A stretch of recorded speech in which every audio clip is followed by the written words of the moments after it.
The day I lost my childhood home. I wasn't even there. I found out through a real estate listing. A stranger had posted photos of my mother's garden. The oak tree I planted when I was 10. My father's workshop. Caption: prime land. Recently acquired. Ready for redevelopment. Recently acquired. I stared at the seller's name. It was my stepbrother. He sold the roof over my head to the highest bidder, and never even called me. No warning. No discussion. No decency. Just a signature at the bottom of a contract. He thought I had no claim. No power.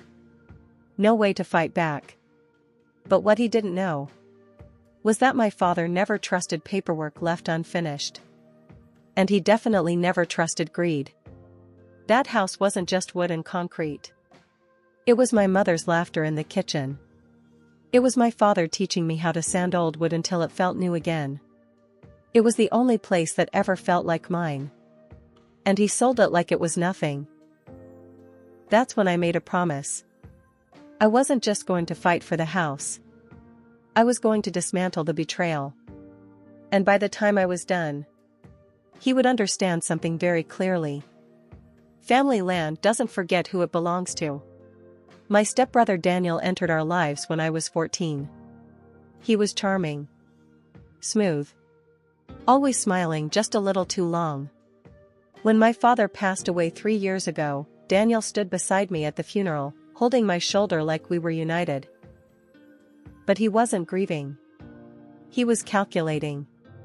Dads will divide assets equally between us. But here's what Daniel understood better than I did at the time. The house was under my father's name alone.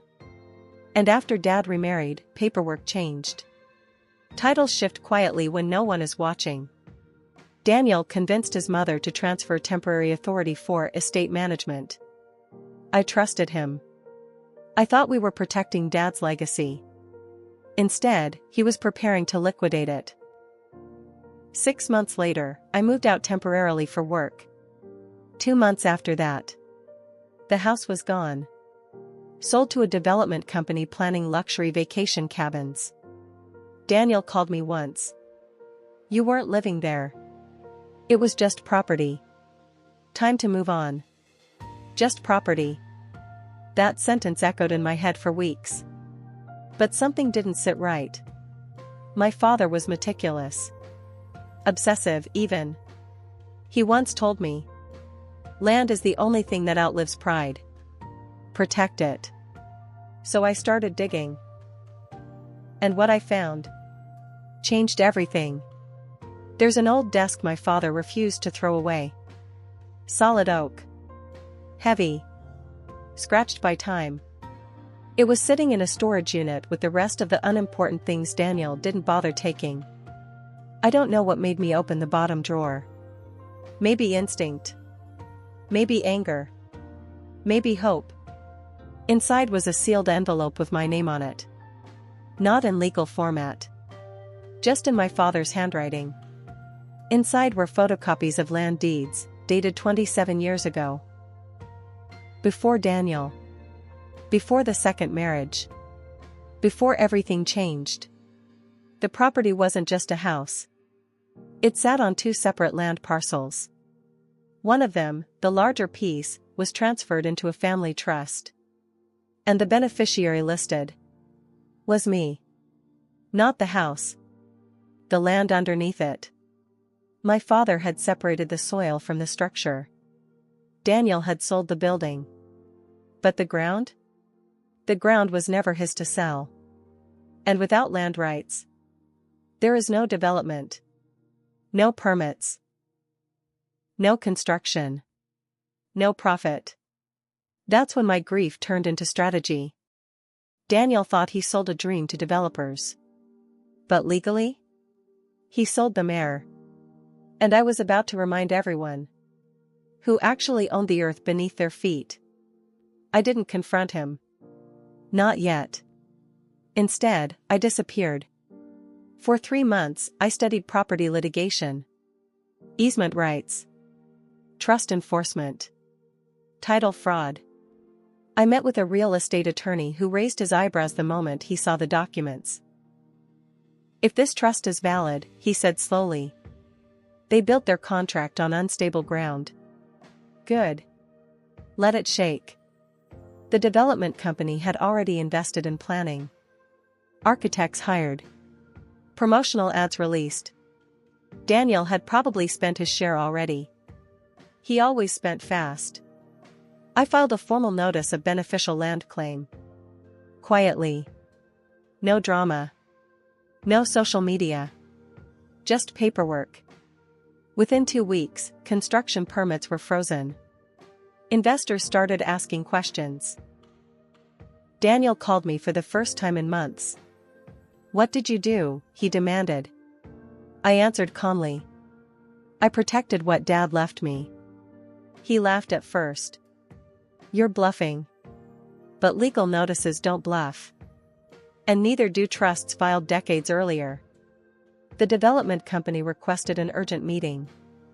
And for the first time, Daniel looked nervous. The meeting took place in a glass building downtown. Daniel arrived confident. Expensive suit. Forced smile. He still thought this was a misunderstanding. Until my lawyer placed the trust documents on the table. Silence filled the room. The lead investor flipped through the pages slowly. "Are you saying," he asked Daniel carefully, "that you sold us property without full land ownership?" Daniel's face lost color. He tried to speak. Tried to blame technicalities. But contracts don't care about excuses. I watched him the same way he once watched our father's declining health. Patient. Waiting. The investors were furious. Not loud. Just cold. Cold is worse. They informed him the sale agreement would trigger fraud review if misrepresentation was proven. Suddenly, Daniel wasn't smiling. He looked at me like I had betrayed him. The irony almost made me laugh. He whispered, "You're ruining everything." I leaned forward. "No. You did that when you sold something that wasn't yours." For the first time in his life, he wasn't in control. Once the trust was validated in court, everything moved fast. Construction halted permanently. The development company sued Daniel for damages. And then, they approached me. They offered to buy my land rights directly. A much bigger number than what Daniel received. Enough to walk away wealthy. For a moment, I considered it. But then I visited the property. The house was partially demolished. But the oak tree still stood. Strong. Unmoved. The soil still smelled like childhood summers. Money would replace the land. But it wouldn't restore meaning. So I declined. Instead, I countersued for unlawful transfer of partial property rights. Not for money. For full restoration of ownership. The court ruled in my favor. The structure, the land, the rights, reverted under trust protection. Daniel was left drowning in legal debt. His quick profit turned into financial collapse. Greed always charges interest. He came to see me one evening. No suit this time. No confidence. Just frustration. "You could have shared the money," he said bitterly. I looked at him for a long moment. "You could have shared the decision." He didn't respond. Because we both knew this was never about survival. It was about ego. He thought I was too sentimental to fight back. Too quiet to understand contracts.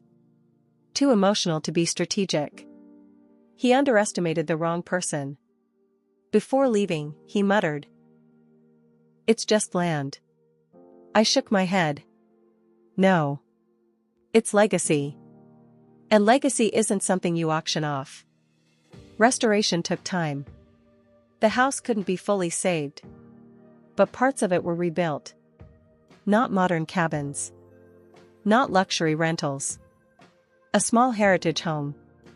A garden. And a legal plaque by the entrance. Family trust property, established 1996. I didn't do it to humiliate him. I did it to protect what my father quietly secured. Neighbors who once thought I had lost everything started visiting again. The oak tree became a symbol. Roots matter. Especially when storms hit. I thought revenge would feel louder. Victorious. Triumphant. But it felt steady.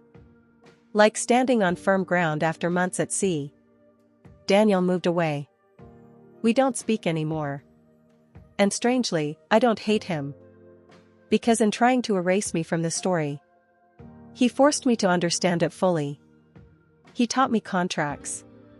He taught me patience. He taught me that silence can be strategy.